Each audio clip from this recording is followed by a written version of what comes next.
Cool. We're just going to give it one more minute and then we'll get started. Love you guys for early. Thanks for that.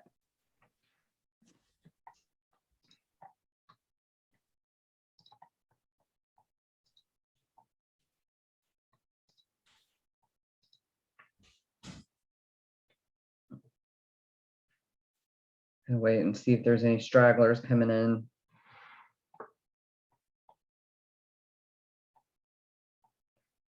All right, well, we're 1 minute after the hour. I'm going to go ahead and get started. Welcome everybody to our monthly webinar. I'm Annmarie Hatfield. I'm one of the partners at College Inroads. I'm joined by my business partner, Mike Davila. And glad you guys were able to make it here today. This month's topic is college applications. And if you have a senior or you are a senior, you are probably knee deep into all of this already. So just some housekeeping. Mike muted everybody. If you have a question, ask it in chat. If you're unfamiliar with Zoom, if you'll bring your cursor down to the bottom of your Zoom screen, you should have a row of icons that pops up. And the one for me, fifth over, is the chat button. It looks like a little thought bubble. So just click that and ask any questions. The way this usually works is we do 20 to 30 minutes worth of content depending upon the month.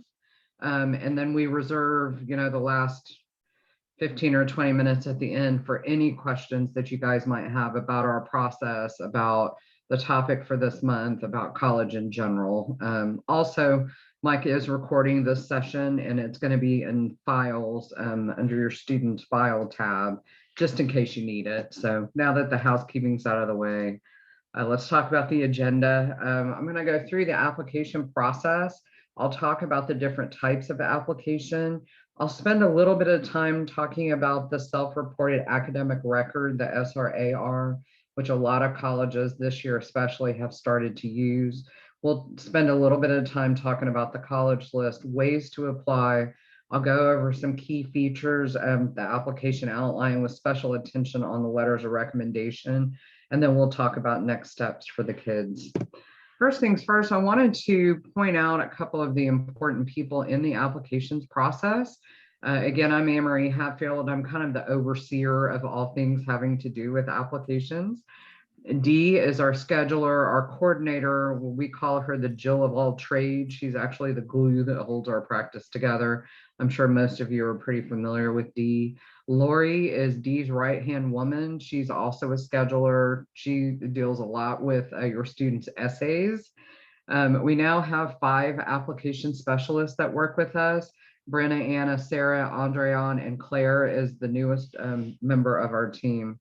And then we have Mike, Tracy, Darla, Jeff, Jennifer, and Noah, who are essay brainstormers. I wanted to give you a quick overview of what the application process looks like. The first and most important thing is that we have to decide where your student is applying. And so by now, more than likely, all of you have been through your college search meeting, and one of your educational consultants has created a college list for you. That's critical because we can't figure out what essays have to be written until we know where the students are applying. And so more than likely, most of you have also been through the essay brainstorming process. And I imagine most of your students are already in the process of writing and then going through that critique and editing and proofing process. We have also already started to schedule weekly application meetings. We have staff that will sit with your kids every day, every other day, once a week, twice a week, once a month, as they're working on their college applications. Look over their shoulder via Zoom after your student shares their screen with us and say, yeah, let's figure out a better way to say that. Or, oh, really? Were you born in 2022? You look amazing for your age. It's those small mistakes that the kids might not catch because they're just trying to fill the form out. But because our essay or because our application specialists, do this all day, every day, they know what to look for. And so those weekly application meetings are critical to make sure that the kids stay on task and get through this process in a timely manner. Once all of the applications are completed, they will actually hit submit. They will require a credit card from either the parents or from themselves to be able to submit their applications. Once the applications have been submitted, then the students will send the transcripts. They usually will give a list of schools to which they're applying to their high school counselor, and then the counselor or the registrar will send the transcripts off. Sometimes there's forms that need to be completed for that. So we need to make sure that we're staying on top of that. So you send the transcripts. You also send your SAT, ACT scores if you are not applying test optional. And then you send all of the remaining bits and pieces, the letters of recommendation, the resumes, any of the other items that are either required or optional for a particular school. And then you can usually do that either through the Common App or through the college's web portal. Once your student applies, they're going to get an email from that particular college. Thank you so much for applying. Here are the online credentials to this particular college's website where you can figure out application status, and they'll let you know things that they're missing, things of that nature. For schools like A&M and UT that are not on the Common App, it's not easy to submit letters of recommendation. You do that through the web portal that the college sends out to you. So that's the process. Now we're going to talk about the different types of applications the students will be completing. Probably the most common one is called the Common App. This is roughly 900 colleges across the United States, a lot of schools here in Texas. Especially over the last couple of years, a lot of the public schools as well, like Texas Tech and University of Houston, for example, are also on the Common App. It's commanapp.org. The main part is open now. The college's piece won't open until August 1st. So if your students are having application meetings at this point, they're working on the main part of the application. That's the piece that's common to all applications. So that's, your name, your address, your birthday, your email address, your phone number, the classes you're taking as a senior, all of your extracurricular activities, things of that nature. Those are common to all colleges. Starting August 1, the students will be able to add colleges to the Common App. Those are colleges to which they want the Common App application submitted to. And then once they add those colleges, there's going to be additional questions and potentially additional essays. We call those supplemental questions and supplemental short answers. Your application specialist will walk the kids how to do that. But again, we can't do that until August 1 when that particular application opens. Brenna, one of our application specialists, calls it the Google Doc model. So if you change something on the main part of it prior to submitting, all of that change goes to every single college that you are sending your Common App to. This is what the Common App looks like, and this is the little button right over here that the students click to create an account. The Coalition application, I call this the new kid on the block. That's probably 3 or 4 years old at this point in time. There's about 160 schools on there. A&M and UT are also on the Coalition app. Coalition for College, collegeaccess.org is the website to get there. The one big difference between the Coalition and the Common App is that the students are required to have their 6th semester transcript. That's the transcript that's going to go all the way up through the 2nd semester of the junior year, which most kids don't have at this point in time. Most school districts are not going to release this transcript until either the 1st or 2nd week of August, depending upon which district or school your student goes to school in. But they are required to have that 6th semester transcript because they are going to make the student self-report their entire transcript, the way it looks on the transcript, the grades per semester, etc. It's similar to the Common App, as there is a main part of the application that the student only has to fill out once, and then all of that information is sent to the colleges that are that they indicate they want their application sent to. There are a couple of colleges that require you to use the Coalition app. University of Washington, for example, the only way that they can apply to the University of Washington is through the Coalition app. And then another very popular one here in Texas is Apply Texas.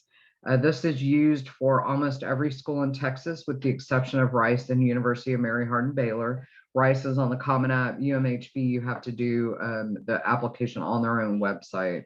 I forgot to change this, but it's now called goapplytexas.org. They actually changed that a couple of weeks ago. There are some colleges that are open right now, like Texas Tech, University of Texas, Dallas, et cetera, are open on Apply Texas as of July 1. Most schools won't open until August 1. They did change the format this year. It's very similar to the Common App. I've actually worked with a couple of kids on their Apply Texas applications, and it's very similar to the Common App. You fill in, basically your profile and all of the relevant information, and then that transfers over to every college that the student is deciding to apply to through Apply Texas.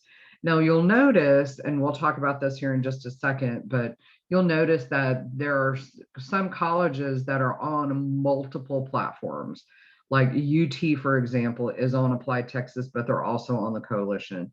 The students do not have to fill out an application on the Coalition and an application on Apply Texas for UT. You just pick the one, I call it the path of least resistance. We try to fill out the application with the most amount of colleges on it to lessen the amount of applications that a student has to complete. So you only pick one. All right, some schools have their own school-specific applications. Your students might have started to receive in their email what we call quick apps or snap apps, like Baylor, Abilene Christian. Those are two that pop to mind that do this. Those applications are usually a lot shorter than they would be on Apply Texas or the Common App. There's usually no essay. It's usually either free or reduced fee. To be honest with you, the colleges don't care how they receive your application. They just want to receive it. That said, if they are starting to get some of these quick apps or snap apps, it might be a good idea to do those particular applications because they're free. A school like Abilene Christian, if you fill it out on their website right now, it's free. If you fill it out on Apply Texas, it's going to cost you $50. Plus, they don't have to write an essay. And so that's an option. Again, early applications like Abilene Christian, for example, there's no essay for that one, and that one's free. There are some schools that only will allow you to apply on their particular website. Colorado School of Mines, Auburn, I think Alabama and Ole Miss now are on the Common App as well. But there are a lot of schools you can apply to on that particular school's website, or you can apply to it on the Common App. There are some other states that have kind of an Apply Texas, but an Apply New York, for example. So New York State, University of California. So if you're applying to UCLA or UC Berkeley, you do all of those on one University of California main website. Cal State, Minnesota, Florida, North Carolina, South Carolina, and Georgia. You can apply to all of the colleges in Georgia on one application. So just know that there's a couple of those additional ones out there as well. Make sure that you're checking that a particular school does not have a separate scholarship application. They do a pretty good job of letting you know if they have a specific separate scholarship application. Most colleges will use the admissions application for the scholarship application as well. But there are some that require a separate application for scholarships, like University of North Texas, for example, or University of Arkansas has a separate scholarship application as well. So I always like to point that out. Your application specialist will help the kids with that. But just for sake of, over communicating, we like you to know that information as well. So I wanted to spend a little bit of time talking about the self-reported academic record. This is something that is becoming more and more popular, especially as of this year, as we've been going through and reviewing the deadlines and the requirements for each of the applications. We've been seeing this come up quite a bit more. Lots of schools, including Texas A&M, are requiring you to self-report your transcript. Some of this happens on the Common App. Some of this happens on the Coalition app. Some of this happens separate from that. So if you were on Apply Texas, for example, and you're applying for A&M, one of the supplemental questions that A&M will ask is, click here to self-report your transcript on the self-reported academic record, better known as the SRAR. So to do that, you create an account on the SRAR website, and then the students enter their entire transcript from 9th, 10th, and 11th grades. And then sometimes from 8th grade as well, because there are some classes they took in 8th grade that they get high school credit for. So any classes that a student is going to get high school credit for has to go on this SRAR. Once you have entered all of the information on the SRAR, and once you have submitted the application for that particular school, then you link that college to the SRAR. You can't link that college to the SRAR until that application has actually been submitted. And again, your application specialist will walk you through that. We had a long conversation about that in our meeting today. So this is something brand new that's really starting to gain favor. A lot of colleges are starting to use this now. And so I wanted to bring this to your attention because, this didn't even exist like 2 or 3 years ago. And a lot of colleges are hopping on this particular bandwagon. And a lot of times they don't require you, if you fill out the SRAR, they don't require you to send your transcripts until that student has actually been accepted. So all right. So now I wanted to talk about the ways that we figure out which applications the students are going to be completing. Hopefully this looks familiar to you. This is off of your students' college tab on their College Planner Pro website. You'll notice that each of these colleges has a different icon next to them. The little red box with the CA applies for the Common App. So those colleges with the little CA next to them notify us that that particular school takes the Common App. If you see a school that's got a little swirl next to it, that means that particular college takes the Coalition app. And if you don't see a swirl next to that or a CA, that tells us that this particular school either you do the application on their own college website, or you do that for Apply Texas. Unfortunately, we haven't talked them into giving us a little icon for Apply Texas yet. And so if there isn't anything next to that particular college, again, that means it's either on their own college's website, or if that's in Texas, more than likely that's on Apply Texas. So when the application specialists are sitting with the kids, they will help them figure out which applications that student should complete. Like in this case, the student should definitely complete the Common App because a good majority of their schools are on the Common App. They would do Auburn on the Auburn website. You would do A&M either on the Coalition or on Apply Texas, etc. Let's see, talked about that. And like I said, some schools are on lots of different platforms. You only have to fill out one application per college. Like Harvard, you can do it on three different platforms. You only have to pick one. So the very first thing that the application specialists do with the students when they sit down with them to work on their college applications is every single time we meet with the kids, the first thing we do is we come to the college page of the student's College Planner Pro website, or their College Inroads website is the way that we call it. The first thing we do is we ask the students if these are still the colleges that the students are planning on applying to. And if so, are these in relative order? And so we ask the students to put them in their order of preference. If a student changes his mind and decides they don't want to apply to that particular school, it's very easy to get that school off of the list. And then it's also very easy to add additional schools into that list as well. This is really, really important that we get their list of college listed under my list of colleges, because will also help you figure out the deadlines in the order in which they deadline. So when we first start working with kids on their college applications, we usually will start working on them in their order of preference. Mid-August, mid to late August, first part of September, we switch. And then we start working on these applications in order of deadline to make sure that we can that we get these applications in at a bare minimum at least 2 weeks prior to that deadline. We don't want to be coming screaming and hot on Halloween the day before the application is due, because that website will crash. You know, that you won't be able to pay, or the kid's computer will explode and you'll lose all the essays. Something dramatic is going to happen.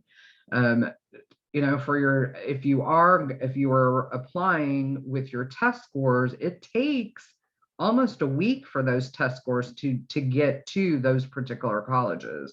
So we can't submit on October 31st and then try to submit our test scores on October 31st for a November 1 deadline, because they won't get them there in time. So these deadlines are really important. If we lived in utopia, all of our kids would have college applications completed by the end of August, before school starts. Because once school starts, life gets in the way, college apps go on the back burner, and before you know it, it's Thanksgiving, we're all freaking out, they're still writing their essays. We realize we don't live in utopia, but I would say a good rule of thumb is going to be probably end of September, first part of October, before things start to get really hairy that first semester of senior year. And if they do that, then we're going to have a whole month to make sure that the college gets all of the pieces of the application they need, which we'll talk about that here in just a second. Also, I'd like to talk about the different ways to apply. Early decision is binding. Early decision is a contract. Early decision tells the college, if I apply and you let me in, I'm coming, regardless of where else I get in or how much you cost or how much money you're giving me. If you let me in, I'm coming, because you're the only school I want to go to.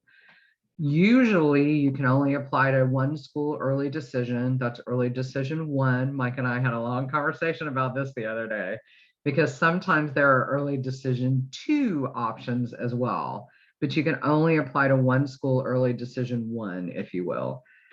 Early action, completely appropriate. Early action means you apply by a particular date, in this case, November 1. They're going to let you know by a particular date, usually December 1 or January 1, whether or not you're in. You can usually apply to as many schools as you want to early action, as long as it's not single choice early action, like Stanford has, for example. And early action, I would say, is our default. And so we want the kids, if at all possible, to apply early action, because nobody wants to have to wait until the end of March, like all of the kids that are applying regular decision. Regular decision is usually the last deadline, and that's usually either in January or March. Sometimes that's August. Like a school will take kids up to 2 weeks prior to college starting, and people are like, what do you mean I could apply August 1st? That's their last, that's the last date that they decided. Priority deadline as well, similar to early action. If you apply by a certain date, you'll hear back by a certain date. You'll see a lot of colleges have a priority deadline for scholarships, for example. And so of course we are always going to want to try to hit that priority deadline to allow the student to qualify for as many merit-based scholarships as possible, because who here wants scholarships to go to college? Said everybody always. And so that's a really good deadline to try to hit in order to qualify for the maximum amount of scholarships. Probably the best of all worlds is called rolling decision. It's usually the quickest way to get acceptances. So a lot of our students will apply in August and find out by mid-August that they've been accepted into 4 schools. Those schools are on a rolling decision. And so they just wait for you to get them all of the information that they need to make that decision. And then within 2 weeks, usually you find out whether or not you're in. Not a lot of schools offer this option, but if that is an option, rolling decision is my favorite because, like I said, they don't make you wait until some random date in the future in order to say yes or no. So on the application outline, I think all of you have been through orientation with me, and I spent a lot of time on the application outline because this is my favorite part of the entire website. On the application outline, for every school that ends up on your student's My List of colleges, you're going to get a whole separate listing. And I'll talk about what all of these mean here in just a second. But as I mentioned earlier, lots of different ways to apply. Our default is early action. We will have the kids click the way that they are planning on applying. Once they click that button, you'll notice that that date is going to self-populate over here as well. And this is going to show you all of the requirements that this particular school requires for their application to be considered complete. So every school requires an application. Every school wants your transcripts. Most every school wants essays. Most schools want SAT, ACT scores, although a lot of those schools this year as well are test optional too. Test optional, by the way, if you're not familiar with that term, test optional means that a particular school isn't requiring an SAT, ACT score in order for the kid to be accepted into that particular school. Now, some still require that for merit-based scholarships. Most don't. We can be strategic with you and help you help your students figure out whether or not they want to go test optional to a particular school based on their SAT, ACT scores and where it fits within what a particular college is looking for. So we can be strategic with you guys on that because there are some schools we might not want to send test scores to, depending upon, what their 50% range is for their accepted students. But there are sometimes you are definitely going to want to send your SAT, ACT scores. So we can help you be strategic about that. Some schools want letters of recommendation. Some schools want other. All of the pieces of the application package that are required by a particular school are going to be listed over here. If you're a checklist person, feel free to check the stuff off. A lot of times the application specialist will help the kids check these steps off because that's super gratifying for us. And then it's really helpful for the parents as well, because then you can come here and look to see, oh yeah, look, he's already completed his application. He's already submitted his transcripts, already submitted the essay, etc. So it keeps everybody on the same page. I wanted to say a couple of words about letters of recommendation. We get a lot of questions about letters of rec this time of year. So who to ask? If your student is applying to Common App schools, they require a letter of recommendation from the counselor. Now, that's not really fair because a lot of kids don't really know their counselors very well, especially in the age of COVID, right? You're not on campus, you don't get to go see your counselor, but they still require a letter of recommendation from the counselor. I would say 1 to 2 teachers, ideally at least one from the field that the student is planning on majoring in. So if they're engineering, maybe the physics teacher or the intro to engineering teacher would be a good one for that. We also like a coach, a boss, a director, somebody who can speak to work ethic. These letters of recommendation, the college puts, some colleges put a really high premium on these letters of rec because they are the insights from the people with titles that the college respects. And so the college is getting information from the people that know you. Supposedly your counselor knows you, but every school is going to have a different mix of who they want. Some are going to want 1 teacher, some are going to want 3, some are going to want 1 math teacher and your boss. Everybody's a little different. Some are completely optional. So if you have a really good letter of recommendation, you can still submit it. When do you ask? You ask now. I mean, we ideally encourage the kids to ask in May before school is out to give the letters of the people writing the letters of rec the summer to write them. If the students haven't done that, now is a good time to do that. You can always email your teacher. They might be in Hawaii on vacation, but at some point in time, they'll come home and check their email. It's going to be best to ask early, because most of these teachers are going to have a multitude of people asking them to write letters of rec. And more than likely, they're going to write them in the order in which they were received. We don't want to be last minute Larry to this particular party. You don't want to ask on, October 31st for an application with a letter of rec due by November 1. So let's be respectful of their time and give them as much time to do it. Some schools have a form that the student and the parent has to complete. A lot of schools will have what's called a brag sheet that the parents have to complete, because maybe the kid forgot that he was an Eagle Scout or did, won this amazing award when they were a freshman. And so make sure that your school, I know Westlake High School, I know like Travis High School, they all require a form for the letters of recommendation that can be found on the high school's website. And then once you've asked and they said, yes, I will write your letter of recommendation, the way that you submit them, it depends on the way that you apply. For Common App schools, if your high school does not have Naviance, that's the easiest way to do it, because you assign a recommender, you give the college, you give the Common App the email address of your recommender, and then they get an email from the Common App saying, Joey has assigned you as a recommender. Here's how we want to receive your letter of recommendation. That's the easiest way to do it. If you are at Westlake or Westwood and you guys do have Naviance, you have to assign that through Naviance. And in order to do that, we have to connect your Naviance account to your Common App account first. And again, your application specialist can walk you through how to do that. It's just a button to click. It's kind of hard to find on the Naviance website, but we can walk you through how to get there. On Apply Texas, a lot of our Apply Texas schools don't require letters of recommendation. But if you do have a great letter of recommendation that you want to share with Texas Tech or A&M, a lot of times you can upload that through the web portal.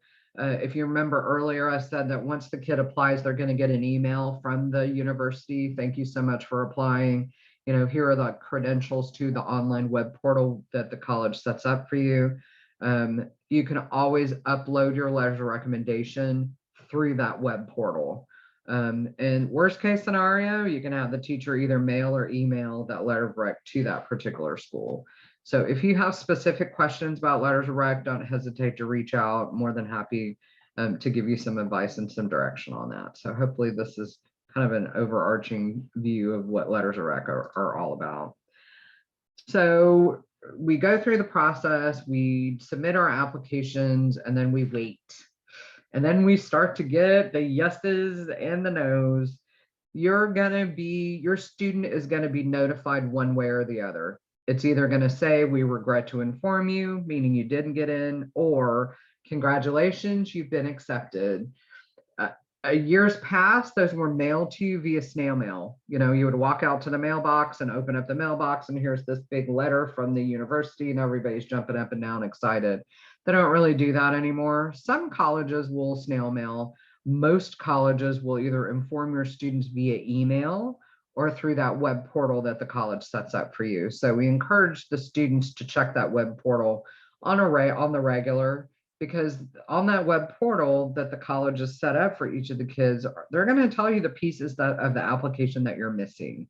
And if they don't get those pieces of that application by the date that they request, chances are your student isn't going to be able to be considered for acceptance at that particular school. So it's going to be important for the students to stay on top of that. But once you hear back from the college, you indicate in your College Planner Pro website under application outline whether or not you've been accepted, deferred, waitlisted, not accepted, spring admit, or you withdrew your application. That's really, really important for us, especially as we get later in the season, because we need to know that the kids have, applied to those particular schools and have hit the deadlines. That's really, really important. And then we also want to hear about the scholarships. This is critical for us in terms of marketing as well. And so once you've indicated that you've been accepted, Did you receive any scholarships? If you received scholarships, what were they called and how much did you get? This is a really good way to have all of this information in one place. And it helps out significantly when we go through the awards analysis, which at the end of the process, where we'll help you figure out what your offers were, what the bottom line cost is, and if there's any opportunity to appeal for more. So that's really, really important as well. So the next steps, your students are working on narrowing that college list down to the 8 to 10 colleges that they're planning on applying to. We need to make sure that they are in their order of preference. Another thing is we need to make sure that we have a completed resume saved under files on their website. That is critical, because when the application specialists are sitting with the kids and they say, okay, now's the hardest part of the application, where we're going to list all of your extracurricular activities. Tell me what you're involved with. The kids sometimes forget a lot of the activities that they participate in. So it's going to be really, really important for us to have a completed resume saved under files, because then your application specialist can say, oh, I see that you're in the band, and it says here you're an Eagle Scout, and did you forget that you were part of NHS, things of that nature, because we want to make sure that the kids get credit for all of the hard work that they've done. The students, if they haven't done so, need to be registering for a Common App account and or a Coalition account and or an Apply Texas account. And then they should be, at this point in time, scheduling their weekly application meetings starting now. We've been doing this since June. So if your students don't have an application meeting on the calendar yet, just reach out to myself, Dee, or Lori, and we'll make sure that they get on the calendar. The quicker we get started, the quicker we get done, and the quicker the stress comes off. And so if your students haven't scheduled your application meetings yet, now is the time to do it. All right, so I'm done. If you have any questions, please unmute or post in chat. For the students, please don't forget to indicate final on your essays and files. That's critical, especially as we get to the point where we're able to start submitting, because we want to make sure that we're copying the final essay instead of, version 2 of 4. So we want to make sure that we're going to be copying and pasting the correct essay into the application. If you're having issues with your essays, make sure you're asking your consultant for help, Mike, Tracy, Darla, Jeff, Jennifer, or Noah. Same with the college list issues. 8 to 10 really is the sweet spot. If we only see 3, if the application specialist only sees 3 colleges on the college list, more than likely they're going to reach out and make sure everybody's cool with that, and reach out and have a conversation with the educational consultant. But other than that, who's got questions?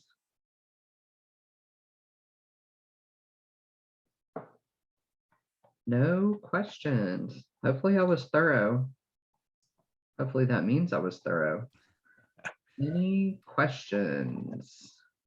I have a quick one, Annmarie, and this one has to do with the counselor recommendations.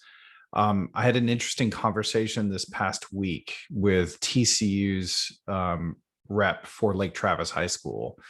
And I went on TCU's website. We looked at the counselor recommendation form. It was extremely detailed, asking questions that I doubt any counselor really knew or would know about the student. And so we brought that up to Sarah's attention, and she goes, oh, no.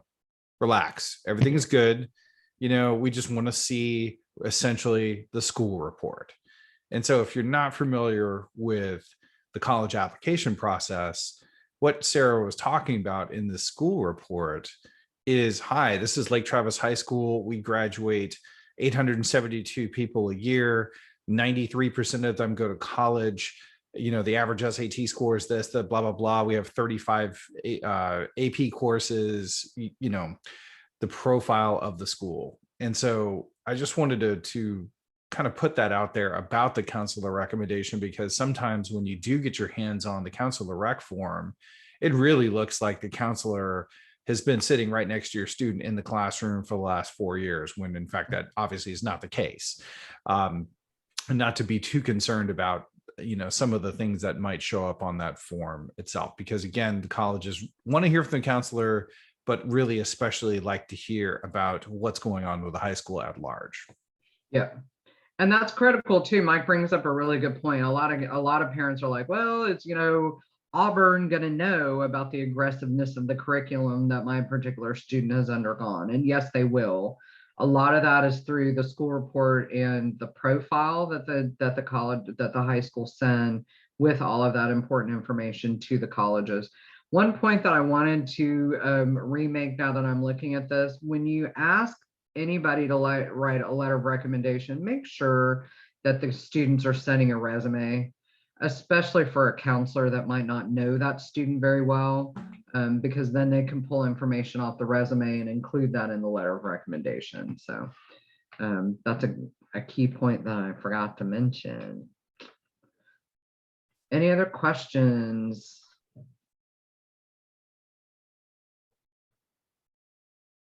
I have more questions, Annmarie. Ask me. I'll ask you questions. Ask I'm your plant. Okay, awesome.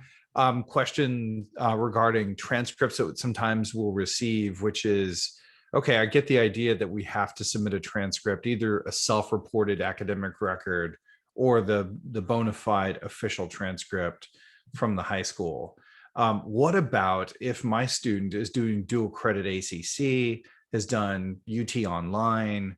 What about some of these other transcripts? What happens with those? How do those get handled, et cetera? Yeah, for sure. So the high school transcript is critical. And so that's the transcript from the high school that you're attending. If you are taking dual credit classes and you are taking the college credit for those dual credit classes, you also have to submit a college transcript. If you indicate on your Common App, for example, that you attended UT on-ramps, then you are also going to have to request a transcript from UT or ACC or UC Berkeley or whoever you're taking those dual credit classes through. You're also going to have that transcript from the college sent to all of those universities as well. It's a really good question, Mike. What other questions do you have? I know you have a couple in your back pocket. Oh, for me. Okay, yeah, here's another one that will come up and has already come up for some students as they've started their application process, which is around test optional. What would you say, Annmarie, a general rule of thumb is in terms of deciding to go test optional or not? So that depends on the school. I would say that on your student's College Inroads website, and I don't think I have a list of that particular page, but when you click on a particular school, you're going to have a sheet that pulls up that shows all of the information for a particular school. There's a pie chart on there that shows where your GPA falls in line of all of the GPAs of all of the kids that got into that particular school that year.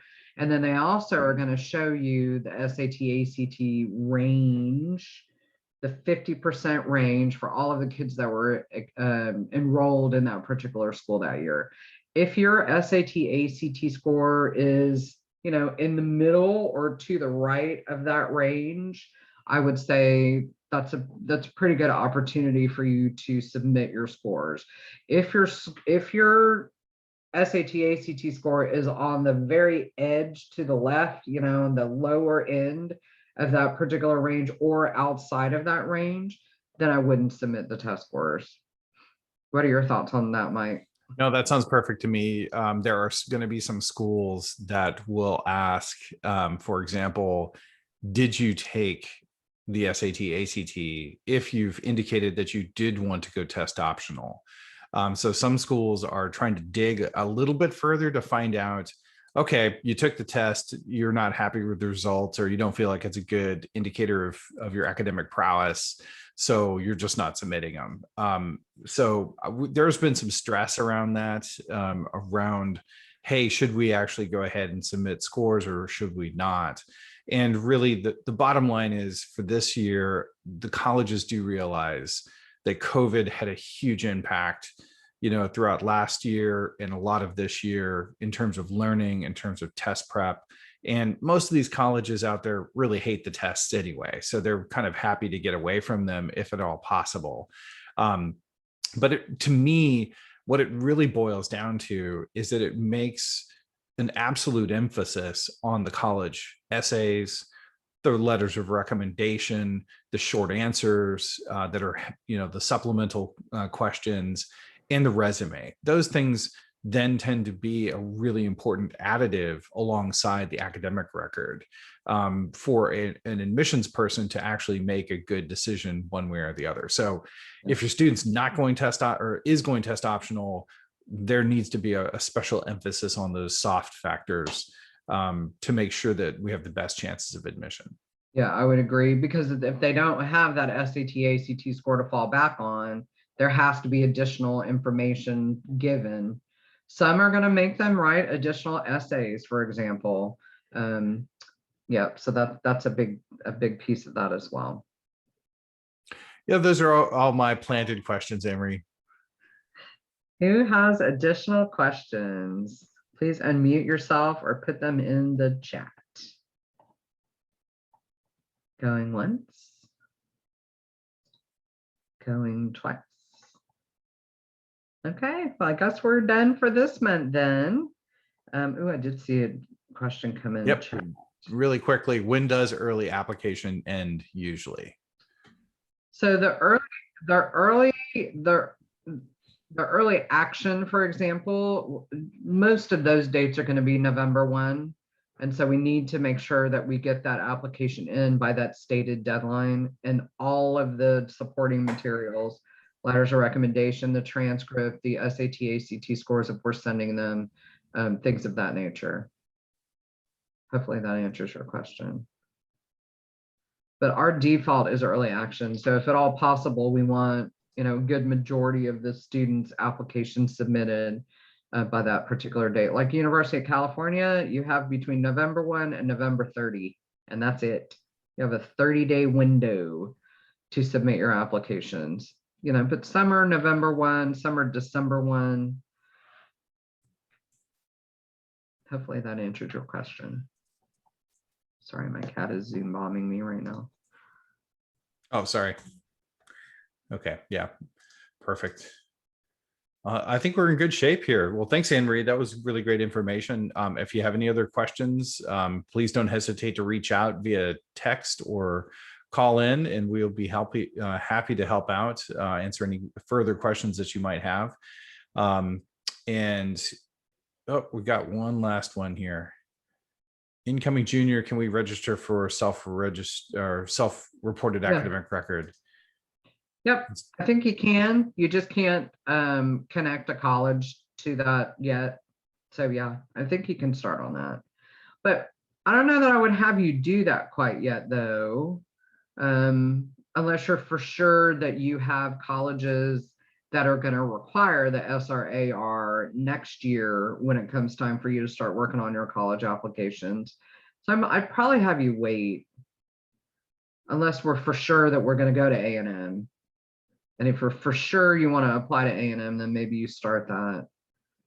But it doesn't take that long. We just have to have, the transcript, because they are legit going to ask you to put exactly the words or letters and numbers that a particular school puts on their transcript.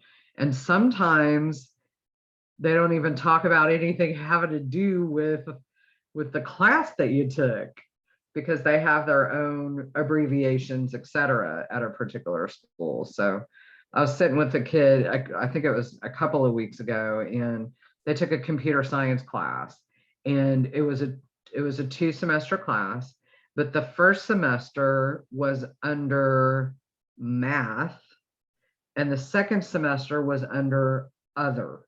It was the strangest thing I'd ever seen. And it was just a string of letters, and I couldn't tell what that meant. And I'm sure the colleges do, but it has to be reported exactly the way it's listed on the transcript, which can be kind of confusing to kids. So, all right. Well, thanks very much, everybody. Glad to see you guys were here. If you want to share this with your students, or you just want to go back and relook at this information, Mike will be putting this on their files piece probably in the next day or two. But thanks for coming. Happy July, everybody. School starts in a month, if you can believe that. It's the craziest time. It just went by so fast. All right. Have a great evening, everyone. Take care. Bye. Thank Bye-bye. you.